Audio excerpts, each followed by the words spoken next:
Zeg Ronnie, hoe gaat het met de zoektocht? Goedemiddag, ja, helemaal goed. We zijn druk aan het zoeken, maar nee, we zijn voorzien, maar met het liedje gaat het heel goed. Boven verwachting eigenlijk. Ik keek gisteren op de site bij NL.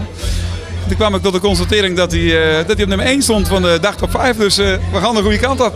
Het liedje wordt erg goed ontvangen in het land. En ja, de reacties zijn gewoon erg leuk, ook van de DJ's. Dus ja, het moet allemaal nog gaan beginnen eigenlijk, want volgende week ligt hij in de winkel vanaf de 21e. Dus ja, we kunnen niet meer doen dan hopen dat het allemaal weer goed gaat komen. En komt er nou binnenkort nog een clipje bij, Ronnie? Ik hoop wel dat we daar binnenkort aan gaan werken. Je kan eigenlijk vandaag de dag niet meer zonder, dus ik neem aan dat daar wel aan gewerkt wordt. Ja, en dan weer afwachten. Platenmaatschappij is erg druk.